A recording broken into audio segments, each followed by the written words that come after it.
have a very large crime scene here. It's very spread out along the river and along the river banks. And at this point, we have crime scene investigations who are working alongside detectives trying to gather evidence and piece this thing together and try to determine exactly what happened and how it all played out.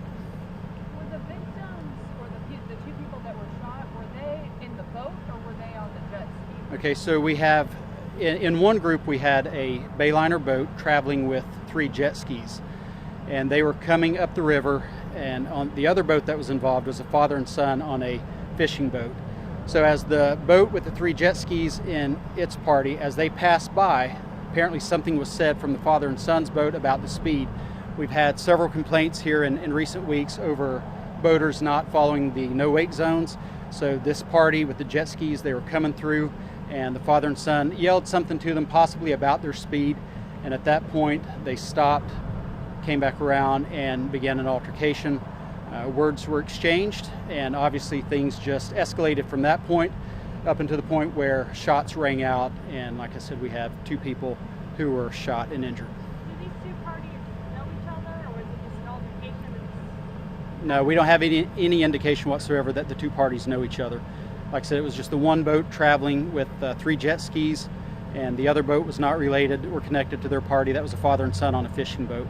Who was the shooter? Was it the father and son on the fishing boat, or was it the people with the jet skis? And that's what we're really working hard to sort out right now. We are trying to gather statements, and we're trying to get any evidence together that we can. Obviously, this all took place right in front of the Midway Marina, so we're hopeful that their security system footage will show what happened and shed some light on it. But right now, that's really what we're trying to work and figure out ourselves. We know at least 3. We know at least 3 guns were fired, and we have found other guns on some of the jet skis and in some of the vehicles. So possibly 5 or 6 guns in the entire scene, but we know that at least 3 were fired, and that's what it looks like. So were the 2 people wounded in the boat with the jet skis, not the father? Yes, yes. So the male who was shot and who is fighting for his life right now, he was on one of the jet skis. The female who was injured, she was in his party, but she was actually on the boat that was with the jet skis. So how many people in total were involved? 3 on the boat, 3 jet skis, so that's 6 in that party, and 8, 2 on the fishing boat, so 8 total. And just the 3 arrested? No one's been arrested yet. We have 3 detained for questioning as we try to sort this out. It may end up 1 being charged or 2 being charged, but it just all depends on what the detectives find as far as who is the primary aggressor or aggressors and who may have been acting in self-defense. Like I said, this is a very difficult case to sort out. Like I said, it's a very large spread out crime scene, and you have 8 people involved, 6 guns, 3 of which we believe were fired. So I can tell you, I hope you can appreciate how difficult this is to really try to piece together. I know that the male was shot numerous times in the chest area, and like I said, he is in critical condition. The female was shot, I believe, in the chest area as well. I don't know how many times, but like I said, she was actually alert, is my understanding, very recently and was able to give a statement.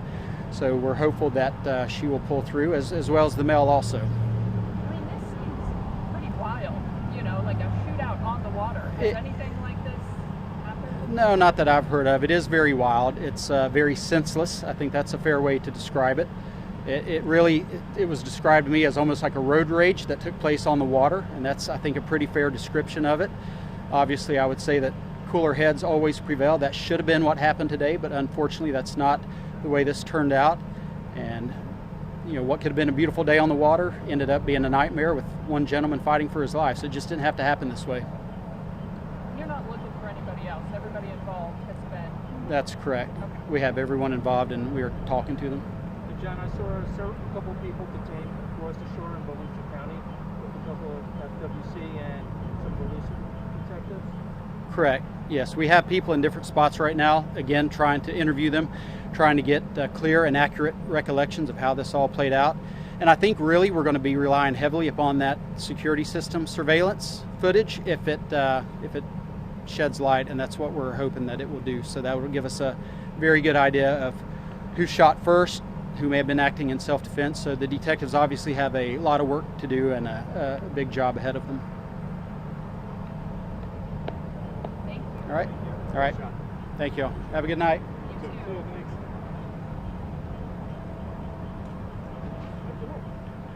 don't know if you can see the system flickering. That was just bothering the hell out of me. And I was like, I felt bad because I was like ruining the shot. So I didn't know. I gotta take one for All I noticed was it went off. It tends to flicker, like just faintly. Really? Yeah. I think the battery's coming apart. See. For a while.